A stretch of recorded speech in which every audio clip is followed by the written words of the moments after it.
good, guys? It is Reed and welcome back to another video. Today we got an awesome mentalism tutorial for an effect of mine I call Convolution.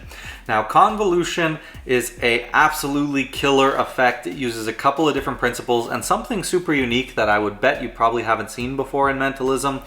It is one of those tricks that's just absolutely an anytime, anywhere killer. You can do this at any time, anywhere. Just need a couple of billets, a Sharpie, and you will absolutely blow minds with this. And the layering and the principles, the psychology and the scripting in this are really just well tied up. And I know you guys are gonna love Convolution. So like I said, I'm bringing a bunch more mentalism tutorials to the channel, but if you'd like to learn over a dozen more mentalism tutorials with billets, with newspaper, with envelopes, with all kinds of amazing practical props, go check out my mentalism membership at the link in the description, where I am teaching every effect from practical mental magic. There are like a dozen effects already taught, and you'll be getting new effects every single month for like the price of a coffee or two every month. So it's absolutely worth it. If you'd like to learn some incredible mentalism, that is the place to go. And if you'd like to check out a private lesson where I can help you one-on-one with anything card magic or mentalism related, the link is also in the description. So guys, with all that said, let's not waste any more time and let's jump into a performance of Convolution. Hi, Ralph. I want you to write down a word. It can be an object, a person, a place, something that's important to you. I want you to write it down right there. You can show him, show the camera if you'd like. I'm going to turn away.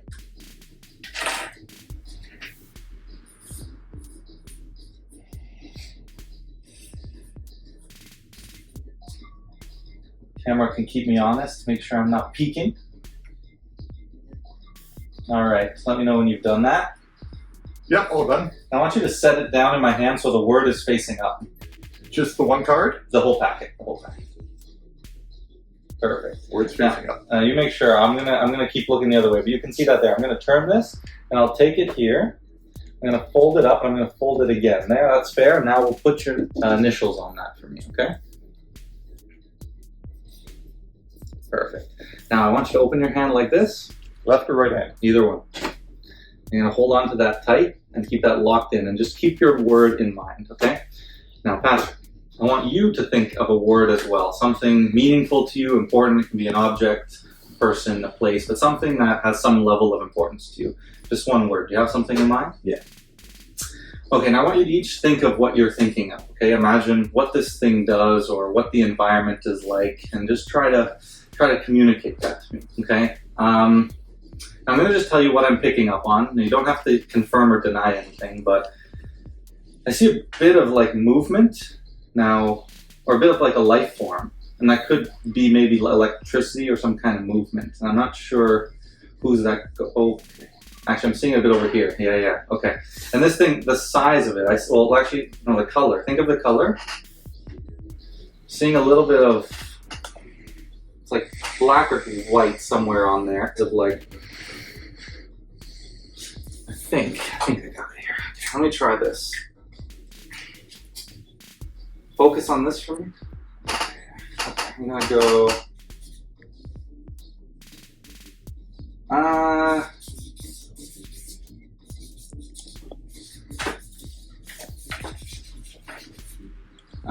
No, actually, yeah, we'll do this.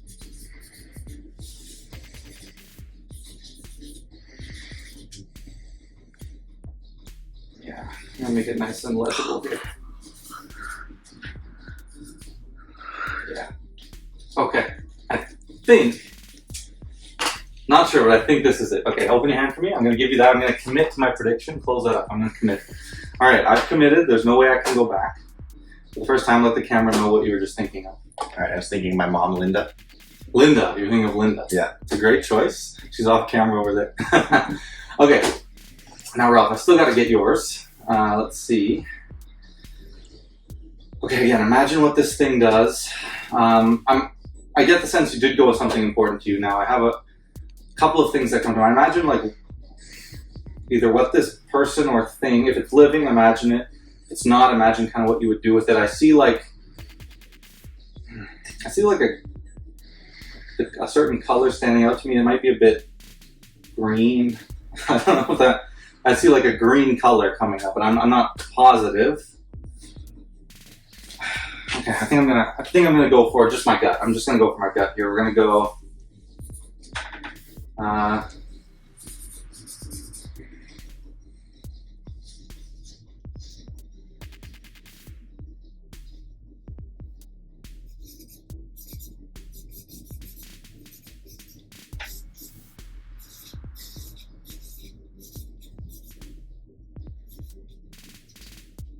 think I'm going to go with that. All right, this is my prediction, Ralph. So here, I'll hand you my prediction just so there's no way I can change. I'll take that one, open it up, take that one, we can get rid of that. So now you've committed. I've locked in my prediction into your hands. Okay. You just thought of something, never said out loud. You just thought of something, each of you, and I committed to the prediction beforehand. I don't know how I did here. Here, look, there's nothing in my hand. Patrick, open your hand for me. Ralph, open your hand. We have this one, and we have this one right here. Now, Ralph, the first time you were just thinking of anything. What was it you were thinking of? A golf club. Golf club. And I wrote exactly golf club over there. And Patrick, you, for the first time, I'll let you open up yours. You said, what was it again? Linda. Here, I'll let you take a look. What is it? Show everyone. No. And it is Linda. Pretty cool. Thank you. There you go. You're kidding. Pretty cool, huh? Absolutely. All right, guys, so that is convolution. It is a very practical, very hard-hitting effect that is absolutely killer. Now, this uses a principle that people ask me about all the time, one ahead. Now, I haven't made a full dedicated video on one ahead. I am going to be releasing a deep dive one ahead masterclass on my Mentalism membership soon, and I'll probably talk about it in a bit more high level on Mentalism 101 at some point. So if you would like to get a full deep dive masterclass on that, stay tuned. You can go sign up for the Mentalism membership in the description so that you won't miss that. Now, this uses one ahead in a pretty unique way, as well as a switch and a super unique, I don't know what you would call it, but like a writing duplication type idea. So how this effect works is you need a little bit of a stack of billets. Now, I don't have what I would call a stack, but I have a few billets over here that are already written on that I will add. So the reason you want a stack of billets is because we're going to be using a very simple card sleight at the beginning of this routine. I want to address something because I often talk about, with billets, you don't want to introduce them right away. Have them think of something and then create a justification for them to write down the piece of information. And so the billets then just feel like an afterthought, right? And I've talked about that exclusively and extensively in my billet work video. Now, problem with that, sometimes the justification are tricky in the context of the effect. Now, in this effect, because we're doing two readings, and the first one, yes, they'll write their object down, but the second one, they will not. And that second one is then going to reinforce that the first one didn't have to be written down either. So you don't really need to have a justification in the same way, because the second one is inherently showing them that the first one, it wasn't the billet that was the method. It wasn't that we peaked the billet. The second one is going to help establish that, look, they never had to write it down, the second person, right? I divined it before they even said it or wrote it down because of the one ahead. They now will know that the first one didn't matter. So what you're going to do is you're going to get a break, okay, under two cards, okay? So a break under two billets. You're just going to hold it with your pinky. And now you're going to hold the billets and hold the Sharpie, and you're just going to say to the spectator, spectator number one, I want you to think of absolutely anything you want, okay? It can be a person, a place, a thing, any object you'd like. Let me know when you have that in mind. And when they have that, you say, okay, perfect. I'm just going to have you write this down on this billet for me, and you can say a small justification like, I want you to write it down so you can kind of make a mind muscle connection with that word for me. Okay, so now they'll write down dog.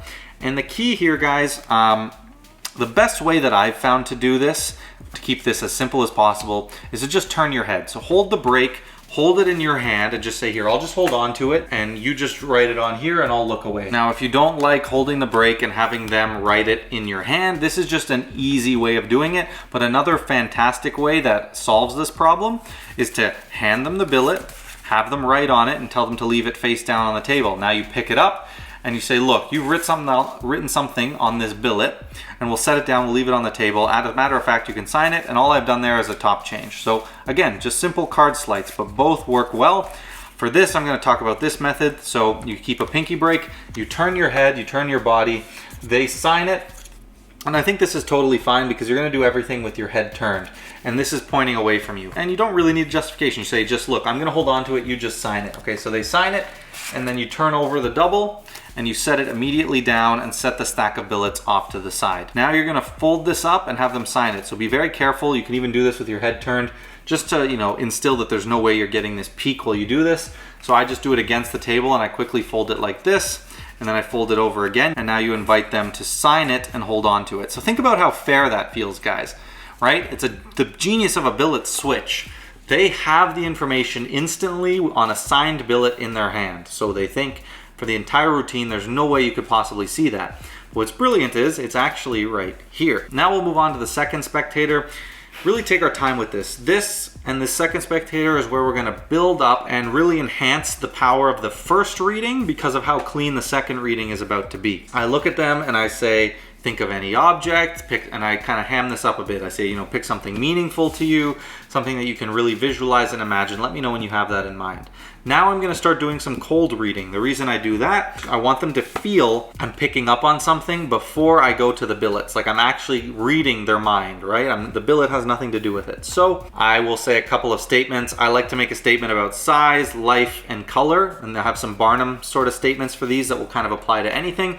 But just say, you don't have to confirm or deny this, but I'm going to tell you what I pick up on. And that's a beautiful line because now they won't confirm or deny anything. You'll never be wrong, right? It'll just seem like you're picking up on things. So I say, I think it's somewhere, I'm getting something, it's like somewhere in this range. And I'm going all kinds of size all over the place, but it feels like I'm doing something. And whatever theirs is, that's what they'll attach. If their thing is smaller, they'll be like, oh my God, he got it when I did this. And they'll kind of ignore when I go like that.